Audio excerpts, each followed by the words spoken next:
Teleamazonas presenta 24 horas con Milton Pérez. Amigos, buenas noches, bienvenidos a 24 horas. El presidente Noboa posesionó oficialmente a la cúpula militar y volvió a dar su apoyo a Fuerzas Armadas en la lucha contra el terrorismo. En otro tema, preocupa la situación del sector salud por la baja ejecución presupuestaria. Además, los prestadores del IES anuncian la paralización de servicios. Ya les damos detalles. Empezamos. El presidente Daniel Noboa posesionó al alto mando militar. Durante la ceremonia castrense ofreció su respaldo y agradeció a los uniformados por el trabajo que han realizado dentro del conflicto armado interno. El presidente Daniel Noboa retomó sus actividades públicas este miércoles, 10 días después del revés electoral que sufrió en las urnas. El primer mandatario participó en la posesión del alto mando militar. El jefe del Comando Conjunto y los comandantes del Ejército, la Armada y la Fuerza Aérea fueron designados en septiembre bajo decreto ejecutivo, pero fue apenas este miércoles que se realizó la ceremonia de cambio de mando. Así, la cúpula militar queda conformada por Henry Delgado, jefe del Comando Conjunto de las Fuerzas Armadas, John Miño, comandante general del Ejército, Ricardo Hunda, comandante general de la Armada, y Mauricio Salazar, comandante general de la Fuerza Aérea. Durante el acto castrense, el jefe del Comando Conjunto de las Fuerzas Armadas recordó el trabajo que han realizado durante los últimos 2 años en medio del conflicto armado interno. Se ha afectado a la economía ilegal en más de 10.500 millones de dólares, la incautación de más de 50.000 kilogramos de droga, 1.349 bocaminas destruidas, 1.282.000 galones de combustible capturados, 2.241 armas.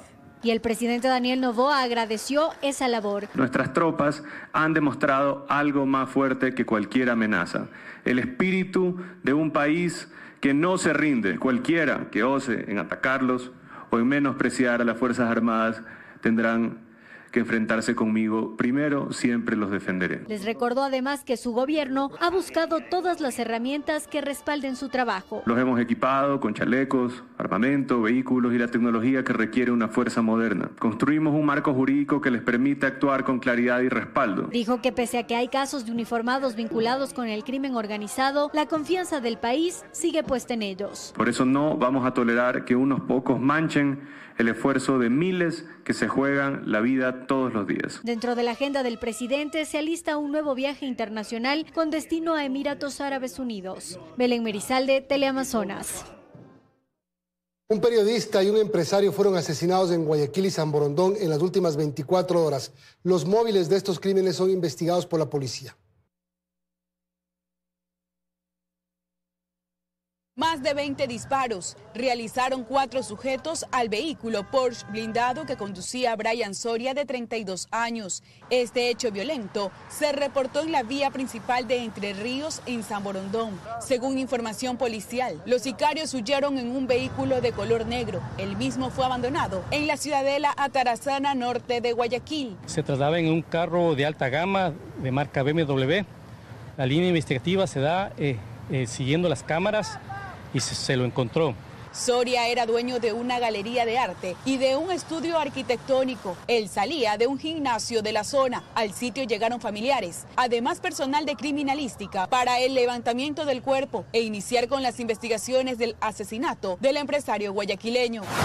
Otro hecho violento se registró en la Florida 1, sur de Guayaquil. El periodista y camarógrafo Darwin Fernando Vaque, de 38 años, fue asesinado por 2 sujetos la madrugada del miércoles 27 de noviembre. Vaque se encontraba en una vivienda libando. Al salir del domicilio, fue sorprendido por motorizados que realizaron aproximadamente 10 disparos. El también periodista administraba la página Al Rojo Vivo, en la que transmitía Crónica Roja.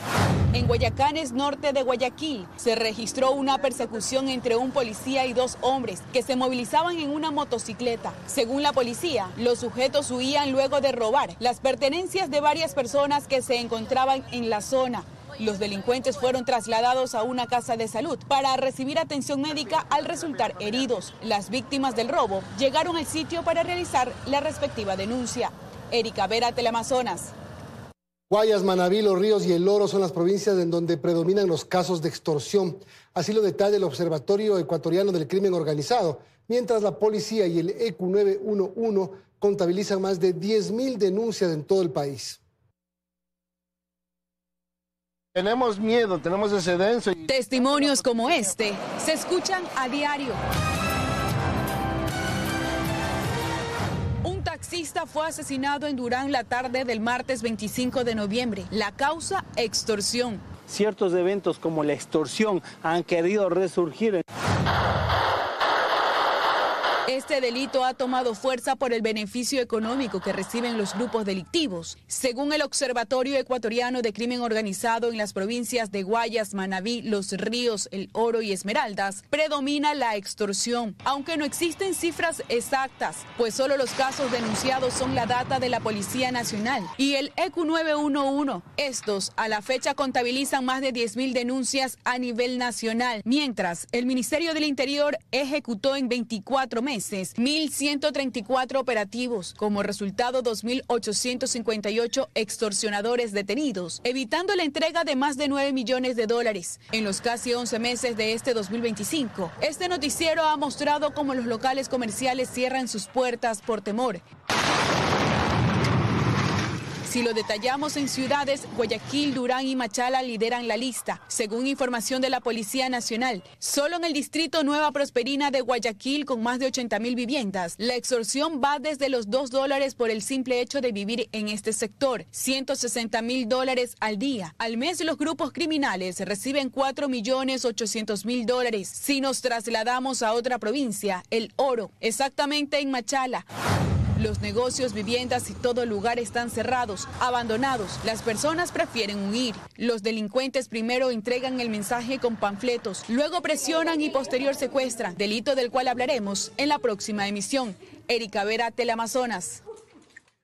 En Medellín, Colombia, fue capturado Marlon Valencia, uno de los cabecillas de los Lobos, quien se encontraba prófugo de la justicia ecuatoriana desde mayo de 2022. Valencia estaba sentenciado a 25 años por tentativa, asesinato y el ingreso de objetos prohibidos. La captura de este objetivo de alto valor se da en cooperación entre Ecuador y Colombia, así lo indica el ministro del Interior, John Reinberg. Una tonelada de droga fue decomisada en Pedernales, en Manabí, por parte del bloque de seguridad. Todos los paquetes tenían un logotipo en particular, una marca utilizada para identificar cargamentos internacionales. El alcaloide, que estaba distribuido en sacos de yute, está valorado en más de $35 millones. 2 personas fueron aprehendidas y, según las autoridades, ambos formarían parte de la red logística del grupo Los Choneros. La policía ejecutó un operativo en Ambato que culminó con la liberación de una víctima de secuestro y la detención de 11 personas relacionadas a este hecho. Según las autoridades, los captores exigían $100.000 para liberar a la víctima. No fuera por ellos, ya estuviera muerta ahorita. Con esta contundente declaración, no quisiera que nadie pase esto jamás. Laura resume los días de terror que vivió tras ser secuestrada en Ambato y liberada durante un operativo policial. Necesito que se acaben estas personas malas que creen que lo hacen todo de la noche a la mañana. Entre abrazos y evidente alivio, sus allegados recibieron a la mujer luego de que unidades especializadas de la Policía Nacional la ubicaron y liberaron en un operativo ejecutado en Ambato. Mira cómo la tienen a la señora, desgraciados. Según información policial, la víctima fue secuestrada el pasado 7 de noviembre, cuando varios sujetos la interceptaron mientras paseaba a su mascota. Fue interceptada por 5 sujetos quienes a bordo de una camioneta procedieron a bajarse y a llevársela en contra de su voluntad con rumbo desconocido. Como parte de la investigación, las unidades especializadas ejecutaron 3 allanamientos simultáneos en distintos sectores de Ambato. 8 sujetos, 8 delincuentes que tendrían directamente que ver con el secuestro de la hoy liberada. Estos pertenecerían a la GDO de Los Lobos y dentro de las circunstancias que se dieron, identificada la camioneta blanca que fue importante y que fue utilizada para que esta ciudadana sea secuestrada. La policía también confirmó que los familiares de la mujer recibieron mensajes extorsivos en los que se les exigía $100.000 a cambio de su liberación. Es importante que apenas tengamos conocimiento de estos hechos delictivos, tanto de extorsión como de secuestro, denunciemos y no nos dejemos amedrentar. Durante los operativos se incautaron armas de fuego, municiones, vehículos reportados como robados y varios equipos móviles, todos ingresados bajo cadena de custodia para las investigaciones correspondientes. Gustavo Jaramillo, Teleamazonas. En Nariño, Colombia, se activó un operativo de seguridad ante los hechos delincuenciales registrados en los últimos meses. Las autoridades desarticularon al grupo guerrillero en las últimas horas.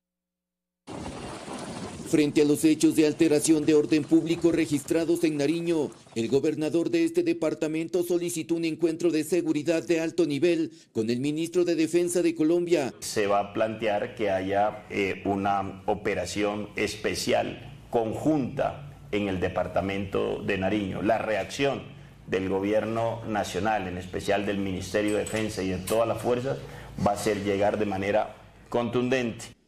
Las autoridades colombianas aún no logran identificar con certeza la organización armada irregular que se enfrentó con la fuerza pública en la vereda Tiuquer del corregimiento Mayasquer, en el municipio de Cumbal, cerca de la frontera con Ecuador.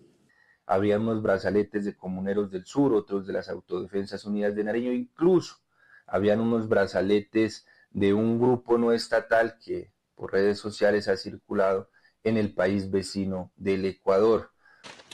Se trataría de las Autodefensas Unidas de Nariño, cuyo componente armado dedicado al adoctrinamiento de jóvenes para fortalecer sus filas criminales fue desarticulada en las últimas horas por la policía colombiana.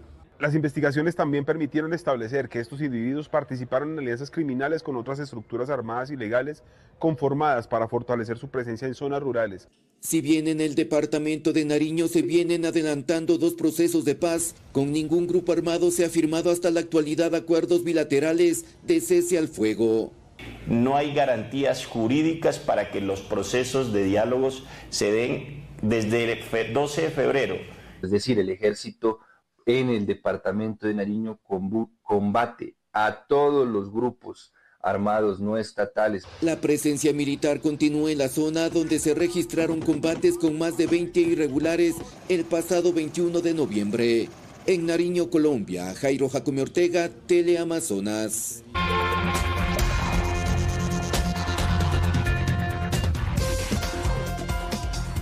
Seguimos en medio de urgencias, especialmente en materia de salud. La ministra de Economía, Saría Moya, afirma que esa cartera de Estado registra una ejecución del 45%, mientras que educación un 53%.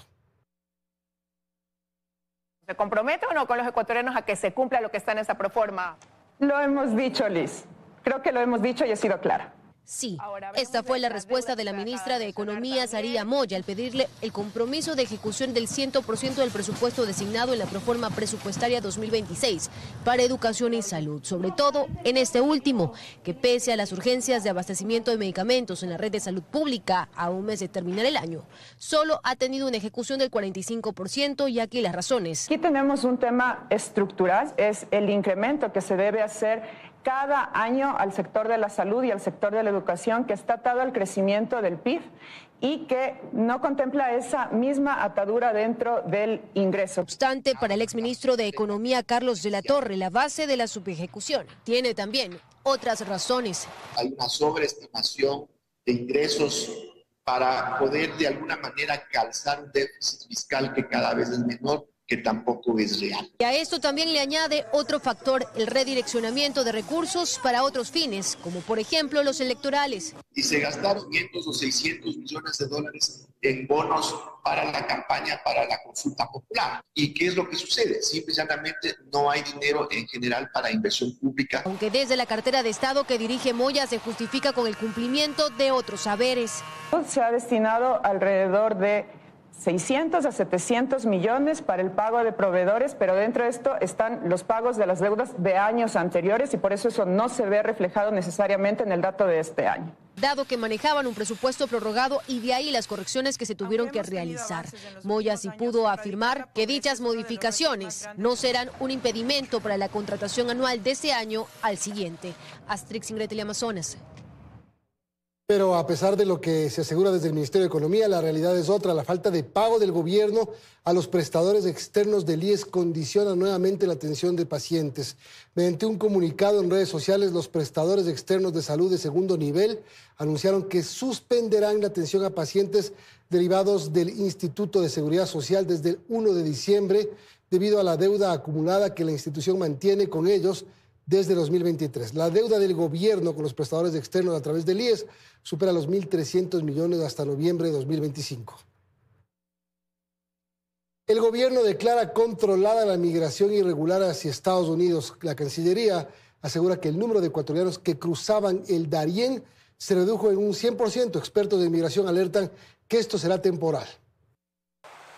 El escenario en la selva del Darién es diferente. El flujo de migrantes cruzando esa peligrosa ruta para llegar a Estados Unidos cada vez es menor. Y si hablamos de ecuatorianos, las cifras lo demuestran. Según el Ministerio de Relaciones Exteriores, en 2023 se registraron más de 57,000 compatriotas atravesando la selva panameña, mientras que en lo que va de 2025 el número es de 119, una reducción de casi el 100%. Y el día de hoy podemos decir que la migración irregular e insegura está controlada en el Ecuador. No significa que ha terminado.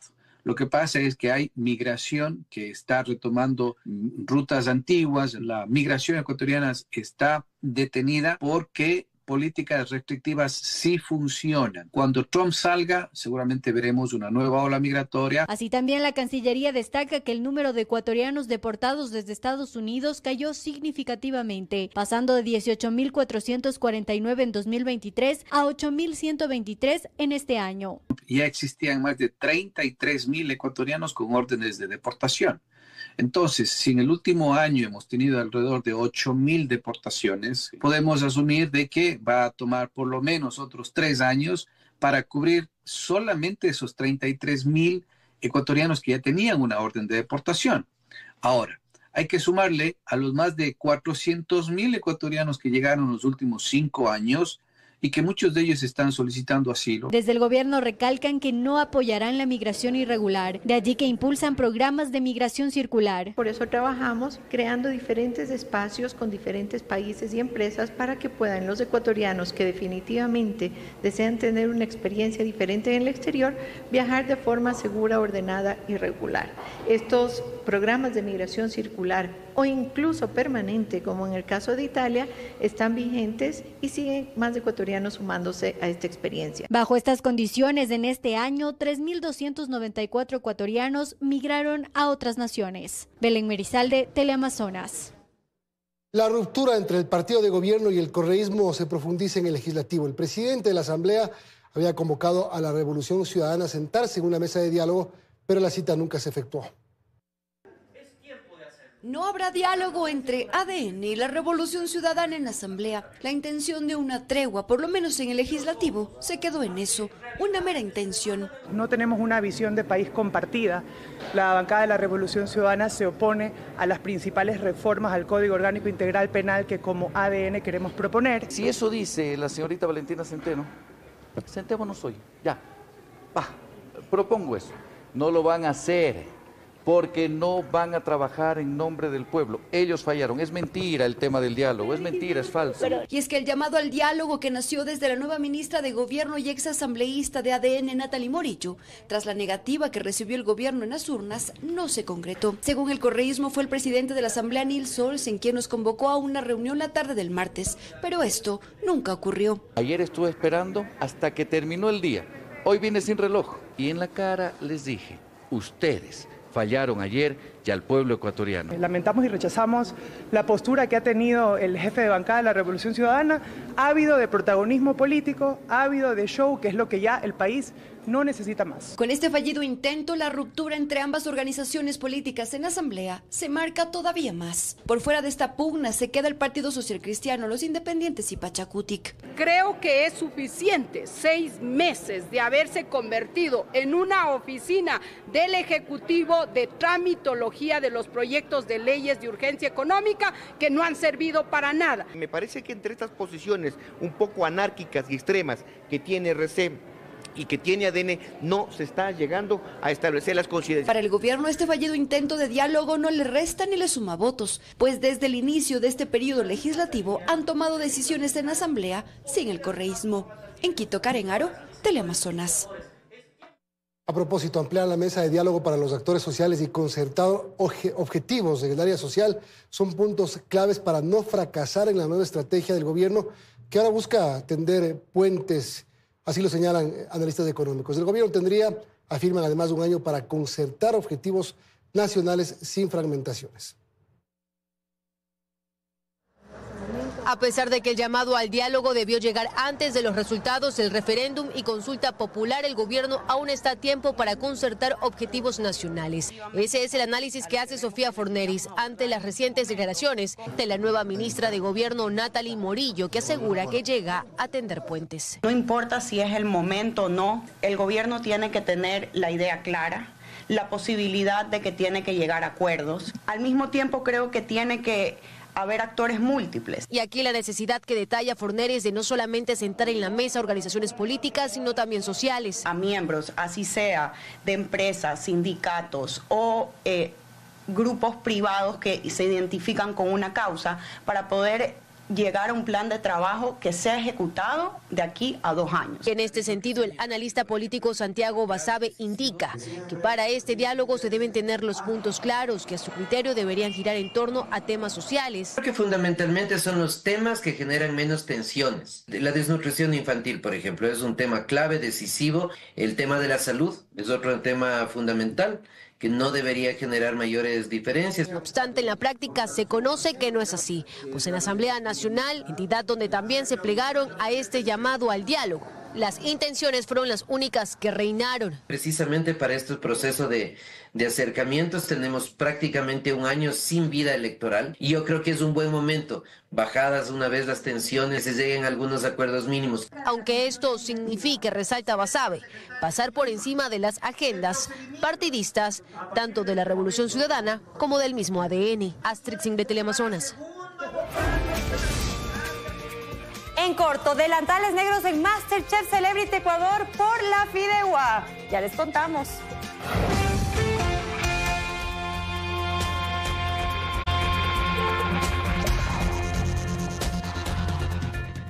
Seguimos. El Consejo Nacional Electoral aprobó los resultados del referéndum 2025. Ahora las organizaciones políticas tienen un plazo de 3 días laborables para interponer recursos de impugnación ante el CNE o el contencioso electoral.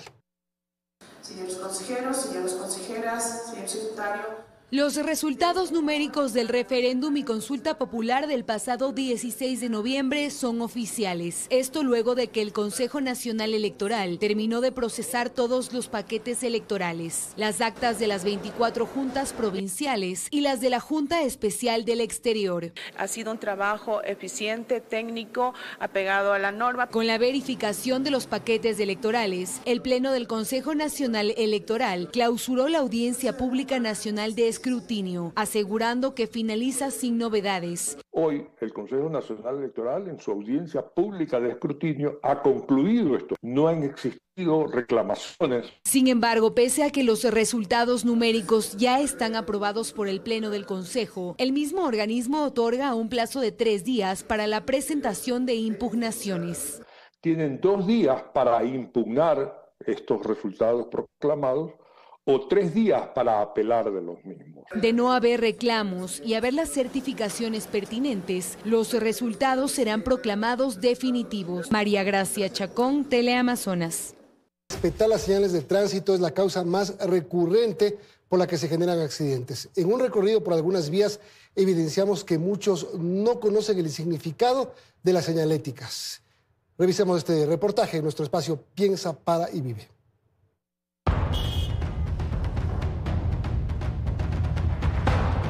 A estos peatones casi los atropellan. Y este conductor frenó de golpe y se detuvo justo sobre el paso cebra. Según expertos en movilidad, muchas personas no saben conducir a pesar de tener licencia. Todos sabemos que no debemos conducir, por ejemplo, a exceso de velocidad o que no debemos usar el teléfono celular, pero lo hacemos. En horas pico, la imprudencia es parte del paisaje. Aquí en la Avenida América, en solo 10 minutos, vimos cómo más de 15 personas no respetaron las señales de tránsito. Motociclistas se excusaron en una emergencia para estacionarse sobre el paso cebra. ¿En algún momento usted ha cometido una imprudencia en las calles? Usualmente sí. ¿Cuáles? Por ejemplo, ahorita esto. ¿Ha cometido alguna infracción? Infracción como tal, o sea, sí, claro, todo mundo. ¿Cuál? El de no parquearse adecuadamente, como ahorita en este caso. Conductores que, estando claramente en un sitio prohibido, negaban su infracción. ¿En algún momento cometió alguna infracción en las vías? Ninguna, porque yo soy un hombre que respeta todas las leyes de tránsito. Disculpa, ¿sabes qué significa esta señal de tránsito? Sí, ya me retiro. Si prohibido estacionar es esta señal de tránsito, ¿qué significa esta otra? Para usted, ¿qué significa esta señal de tránsito? No cruzar a ningún lado. La señal más famosa es la de prohibido estacionar, pero la de X, la que muy pocos miran, significa que no se puede ni estacionar ni detenerse. ¿Qué significa para ti esta señal de tránsito? No estacionar. ¿Solo eso? Sí, que no hay dos vías, o sea que no puedes entrar de las dos vías, el ingreso. ¿Los ciudadanos desconocen o desobedecen las señales de tránsito? Ambas cosas. La mayoría conocen, pero se hacen los desconocidos, por eso hay accidentes. Exceso de velocidad, alcohol y falta de respeto a las normas siguen siendo las principales causas de siniestros. Michelle Villasís, Teleamazonas.